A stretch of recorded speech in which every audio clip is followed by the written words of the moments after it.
There's a lot of love about Miami. Could be the sunshine, the warm temperatures, the awesome food, or the beautiful people and scenery.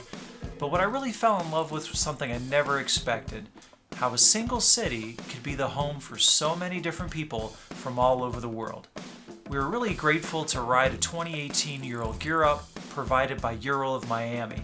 It gave us a great chance to explore the city, but also to meet a lot of the people, including the general manager, Egor Malinka, who had immigrated from Moscow, Russia, to run the dealership in Miami.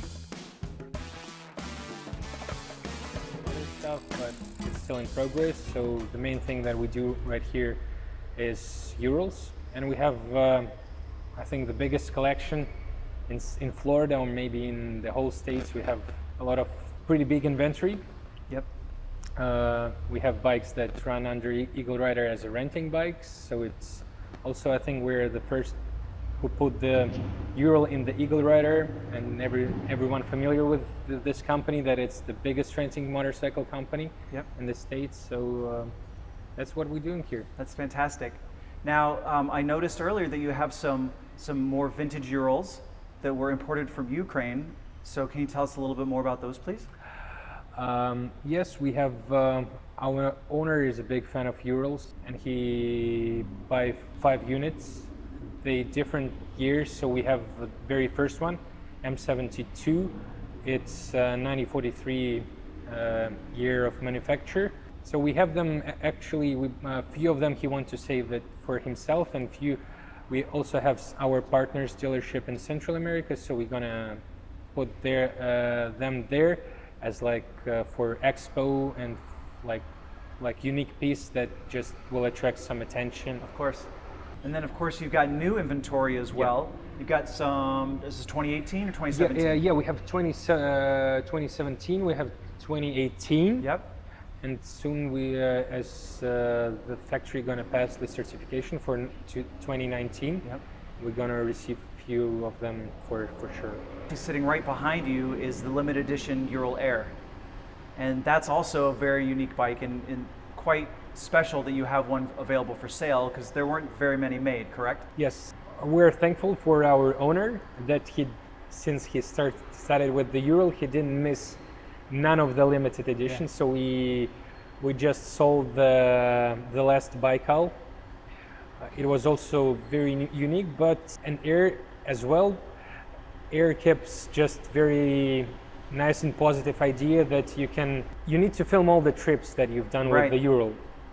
And the quadricopter will help you with that, to get in some very different locations, I don't know, in high mountains, and you always will have opportunity to have some fun with the quadricopter, to film yourself, and you will do it very comfortably in the sidecar. Yes. You have everything you need for that. I thought that was very smart to have the passenger run the drone while you're driving. So so it's like previously in 1943 you have the machine gun. The machine gunner. Yeah, so the passenger will have fun with the machine gun. Right now it's the time is changing, so he can have fun with the quadricopter. That's awesome. So, that's a very good perspective. That's very funny. That's great. But you always need to have something to do for the passenger in for the monkey. Sidecar. Yeah. Yes. So those are bikes that come from the factory, but you were also mentioning that you help customers have custom bikes done from the factory, special colors. So what are some of the things that people have ordered through you all? So right now we have a client who ordered a very unique bike for himself. He wants the full replica of the desert, the Ural desert. It was produced long ago. The difference is that it's like a Sahara, but it's all in a yellow Sahara color. That's what we're gonna receive, I hope, at the beginning of May. That's great. So that's one thing that we noticed being here that I did not expect, was that so many people from Cuba had said, hey, I rode one of those when I was much younger. I did not expect that, but it makes sense when you think about it. Yes, I think it's very good. It just, I think, like a Harley Davidson in States, when, you know, like everyone here and there. So even if you're not riding the bike, you're very close to somebody who rode the bike, Yes. and usually it's like a Harley Davidson.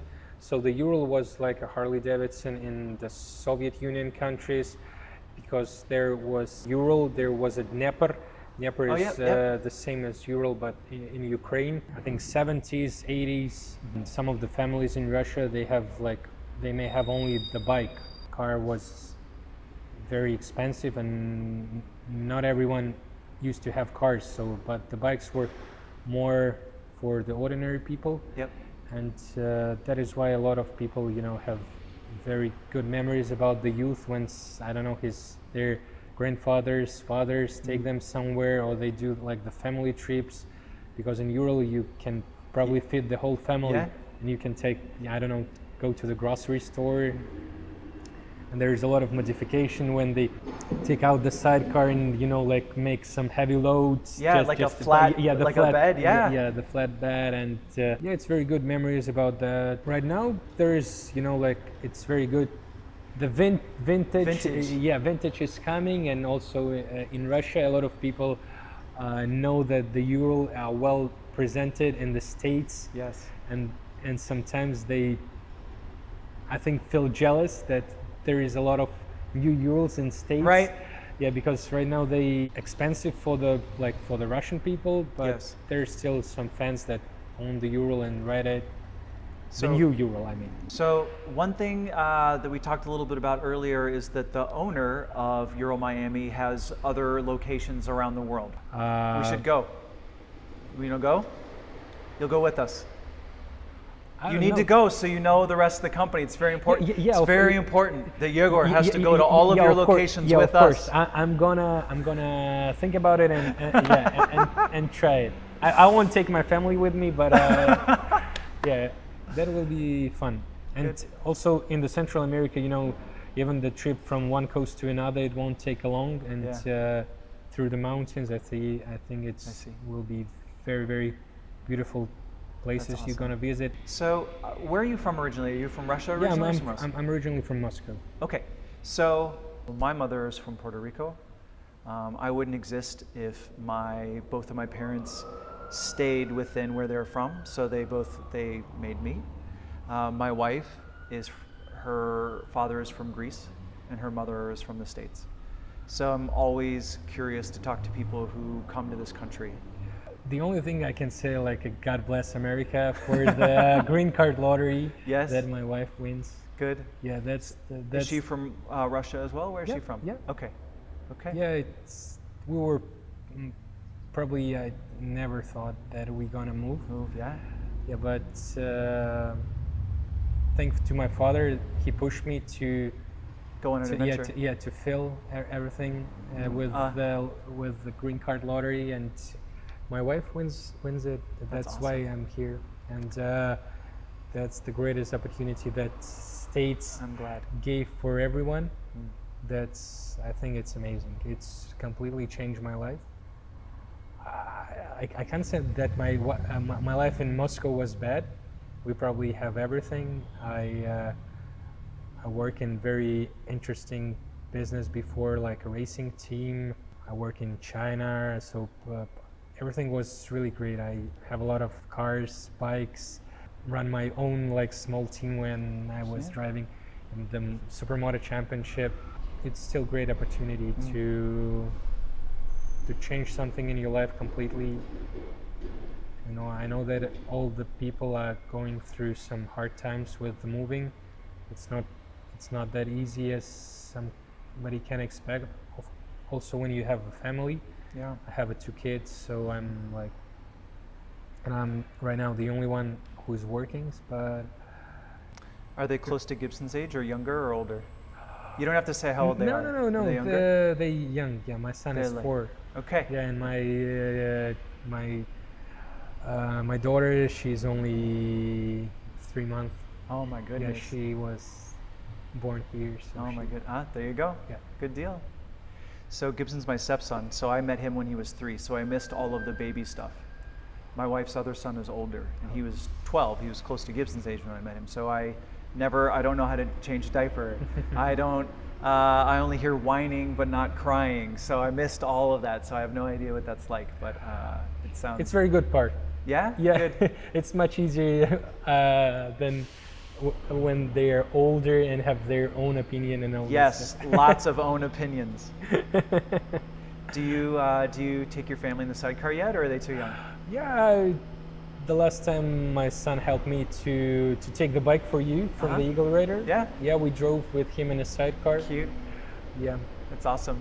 Gibson will only ride in the sidecar. He's not interested in riding behind me on the FJR. So for him, it's the only way for him to be introduced to motorcycling. So I'm grateful that the Ural allows that. Couldn't do it any other way. I had a great time talking with Egor. I really found the social context of the Ural motorcycle in Russia really interesting, particularly how he equated it to like a family car. It was really great hearing his personal story and why he came to the United States. If you want to find out more about Ural of Miami or their parent company, you can go to motosural.com. You can learn about their bikes for sale, their bikes for rent, as well as some of their touring packages in other countries. Thanks for watching. Hope you liked this episode, and we'll see you soon for more episodes of Miami.